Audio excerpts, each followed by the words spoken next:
Now we're going to take a look at probably one of the most popular effects nowadays in digital photography, and it's something that's kind of hard to describe, so I basically just call it the look. So what I'm going to do now is I'm going to close this image up. I'm going to go ahead and select Don't Save. We're going to jump back into the Adobe Bridge really quick, and I'm going to select once again martine.jpg. I'm going to open this up, and I'm going to jump into full screen mode by hitting the F key a couple of times on my keyboard. I'm going to switch to the Move tool just to get the brush out of my way here on the image. And what I'm going to do first is I'm going to duplicate this image, and I'm going to duplicate it twice. I'm going to do Command J or Control J, and I'm going to hit that twice to create two new copies. What I'm going to do now is I'm going to come up to the filter menu. This time I'm going to choose Other, and I'm going to select High Pass, much the same way we did when we were sharpening images. But this time we're going to keep this at a lower amount. We're going to select this to be 4 pixels, like so. I'm going to go ahead and hit OK. And we're going to come back now on this layer, and we're going to change this layer's blend mode to Vivid Light. Now once you have that blend mode selected, what you're going to do now is you're going to merge down with the layer beneath it. So you're going to go ahead now and hit Command E on the Mac, Control E on the PC, just to merge those layers together. And then you're going to duplicate this layer by using Command or Control J. Now you're going to come back to the filter menu again. This time you're going to choose Other one more time, and you're going to select High Pass once again. This time in the High Pass dialog box, you're going to increase the radius of this to about 6 pixels. Then we're going to go ahead and click OK again. Now we're going to lower the opacity of this layer simply by hitting the number 4 key on our keyboard. That's going to lower the opacity of this layer to 40%, and then we're going to change the blend mode of this layer to color. So all the way down here at the bottom, select color.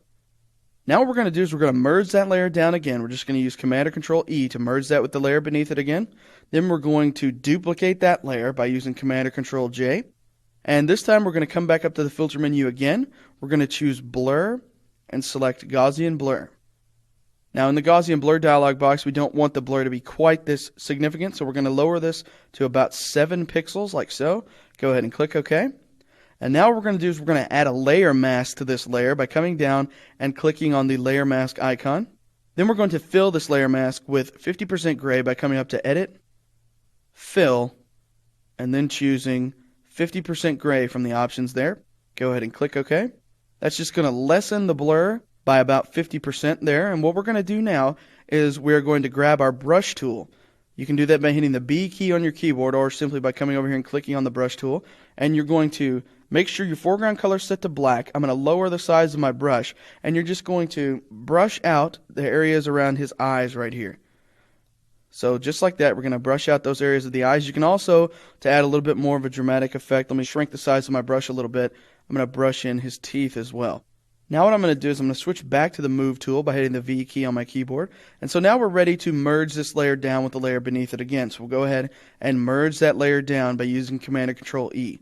Now what we're going to do is we're going to really sharpen this image. This is going to give us that really over-sharpened, really gritty type of look to this image, and it's really an amazing effect when you get down to it. So we're going to come up to the filter menu, this time choosing Sharpen, and I'm just going to select Unsharp Mask.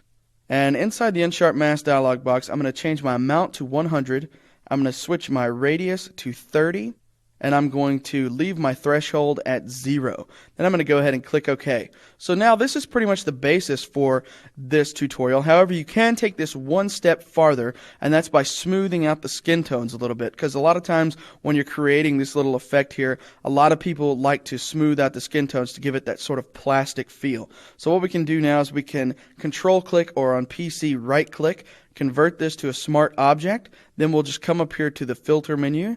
We'll choose Blur and select Surface Blur. Inside the Surface Blur dialog box, I'll have my radius set to 5 and the threshold at 15. Go ahead and click OK there. And now what we're going to do is we're going to select the Smart Filter Layer Mask. I'll invert that to hide the effects of that. I did that by hitting Command or Control I on my keyboard. Now I'll select my brush tool again. I'll increase the size of the brush to about 100 pixels.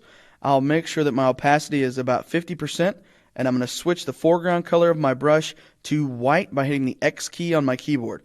Now I'm just going to come in here and I'm going to brush back in some of those smoother skin tones right here on this image. So we're going to smooth out these tones just to give him more of a plastic-like appearance as far as the skin tones go. And once we're finished with this, we should have achieved what everyone likes to call basically the look. And this is just a really popular technique that you see all the time nowadays with people when they're finishing off their photographs. They create this really high contrast, over sharpened look. And this is something that's so popular nowadays, and everybody wants to know how to do it. So there you go. That's how you achieve the look.